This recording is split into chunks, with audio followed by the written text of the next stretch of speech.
Hello everyone, I'm Arun Kumar Yadav. Video के इस series में हम लोग क्या पढ़ रहे हैं? सांख्यिकी पढ़ रहे हैं।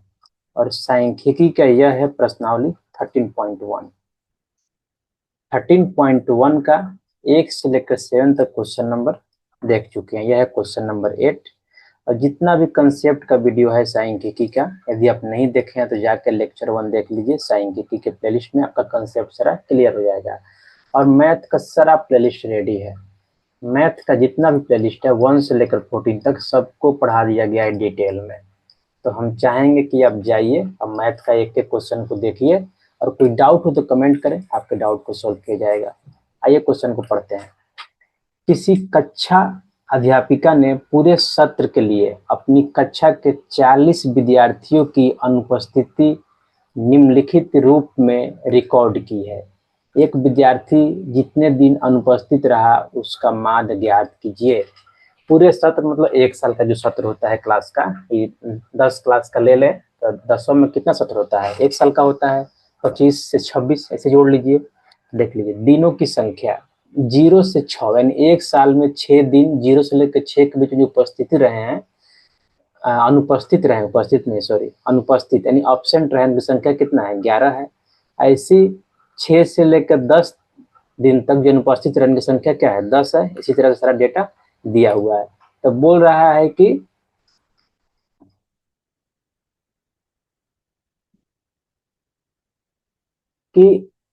जो संख्या दिया हुआ है अनुपस्थित रहने का स्टूडेंट का, उनका माध्य निकालना है कि 50% से नीचे 50% से ऊपर, उस माध्य के बीच में क्या होता है? जब माध्य निकालते हैं, माध्य का वैल्यू मान लीजिए x आ गया, तो x से पहले 50% स्टूडेंट और x के बाद 50% स्टूडेंट। तो इसका मतलब होता है, माध्य का ही मतलब होता है कि क्या है? माध्य का मतलब औसत भी होता है। यहाँ पे अलग तरीका है औसत निकालने का माध्यिका से। आइए क्वेश्चन को पहले क्या करेंगे, पहले टेबल में कन्वर्ट करेंगे, यही तरीका होता है। सॉरी, दिस इज माध्य नॉट माध्यिका। क्या? ये माध्य है, माध्य निकालना है, औसत निकालना है। चलते हैं नेक्स्ट पेज में। क्या करेंगे? पहले तो सेम चीज, टेबल लेंगे और टेबल बनाएंगे। और टेबल में क्या निकालते हैं हम? जब भी अंतराल दिया हुआ होता है तो वर्ग चिन्ह निकालते हैं। तो बिना वर्ग चिन्ह के हम माध्य नहीं निकाल सकते हैं। माध्य का एक ही फॉर्मूला होता है जिसको हमेशा हम लोग यूज करते आ रहे हैं। क्या होता है? अब एक लाइन और ड्रॉ कर देते हैं यहाँ पे वर्ग चिन्ह के लिए अलग। आइए, प्रीवियस में क्या है? दिनों की संख्या दिया हुआ है, ठीक है। तो इसमें लिख देते हैं दिनों की संख्या। दिनों की संख्या। और दिनों की संख्या क्या दिया हुआ है? देख लीजिए। उसके बाद दिया है 0 से 6, 6 से 10, यानी 4 के अंतराल में दिया हुआ है। कहाँ तक? 40 तक, 0 से लेकर 40 तक। तो उसको लिख देते हैं 0 से 6, सॉरी 0 से 6, 6 से 10, 10 से 14, 14 से 20,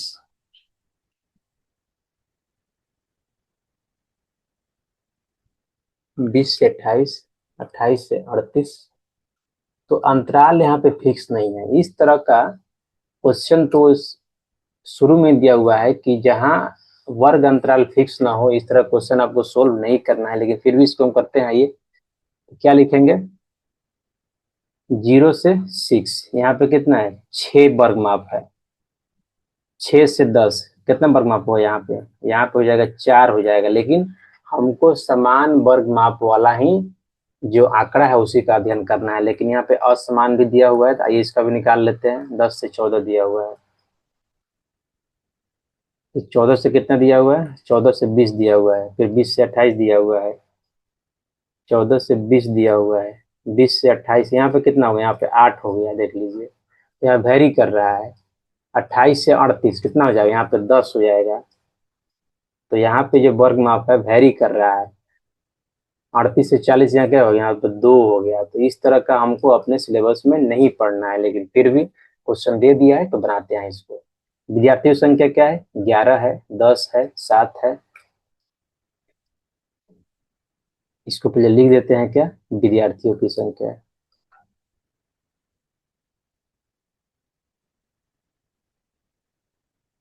विद्यार्थियों की संख्या क्या है?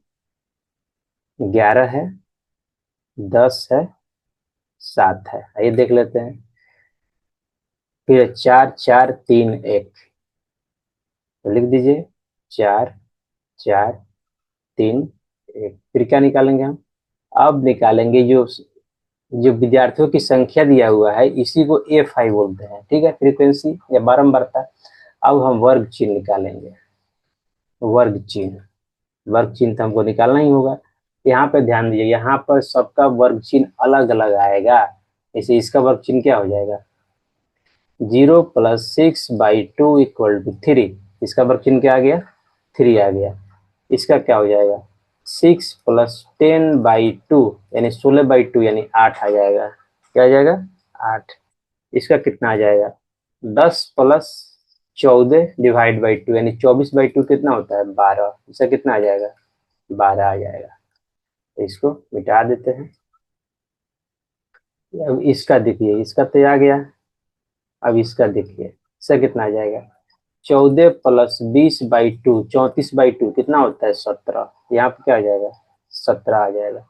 इसका देखिए, इसका हो जाएगा 20 + 28/2 यानी 48/2 कितना होता है? 24।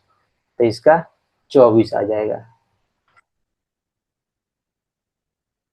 दो और बच गया। कौन? ई वाला। 28 + 38।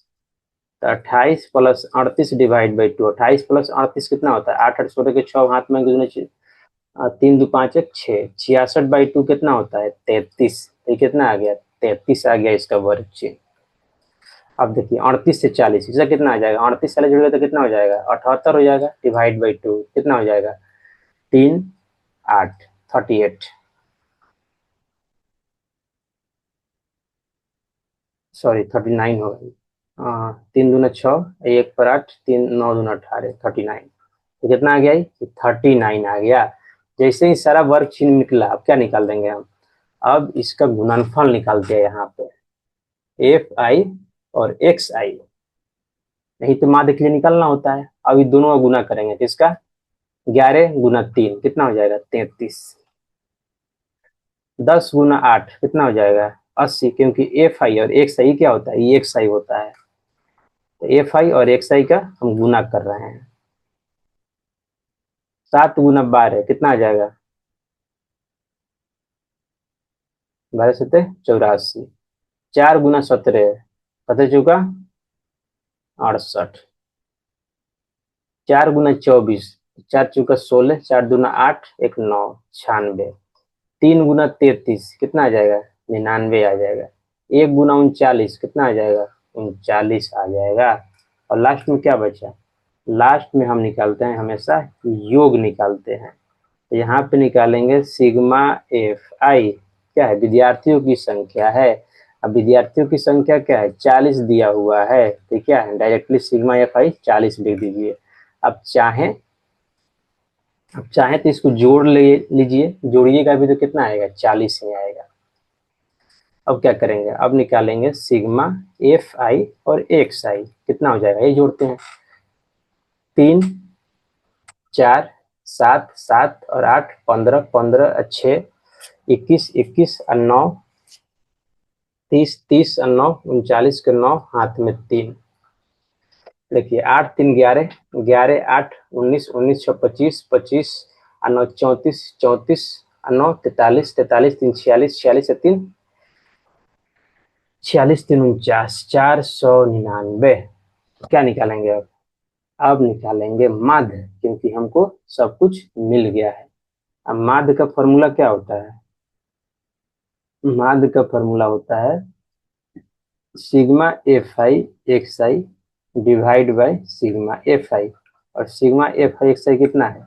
देखिए 499 डिवाइड बाई 40, यही तो है। 499 डिवाइड बाई 40। अब इसको लिख सकते हैं हम 499 डिवाइड बाई 4 × 40। इसको दिक्कत तो है नहीं। अब 4 से भाग देंगे इसको। 4 एकम 4, 4 दूना 8, 4 चौका 16, बच गया 3, तो 3 पर 0 पॉइंट लाएंगे तो 3 पर 0, 7 चौका 28, 2 पर 0, 4 पर 20। तो ये आ गया 124.75 डिवाइड बाई 10। कितना आ जाएगा ये?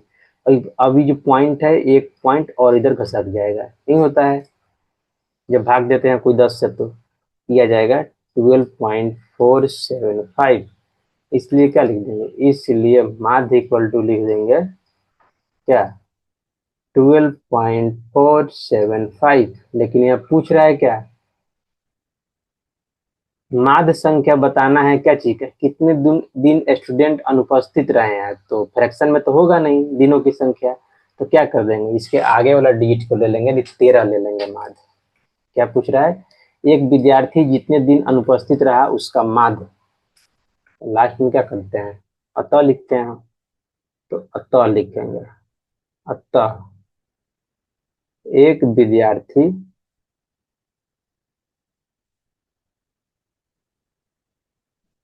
जितने दिन क्या रहे, अनुपस्थित रहे।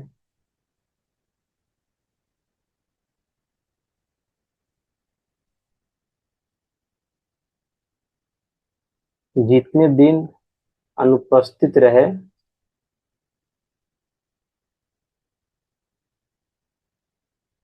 तो उसका माध्य कितना होगा, यहाँ से देख लीजिए, यहाँ से लिख लीजिए 13 है, क्योंकि आगे वाला डिजिट को हम ले लेते हैं।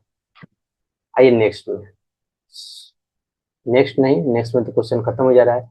तो इसी के साथ क्वेश्चन नंबर जो 8 है क्या होता है, समाप्त होता है। यदि वीडियो अच्छा लगता हो तो लाइक करें, शेयर करें, सब्सक्राइब करें और कमेंट करें। धन्यवाद।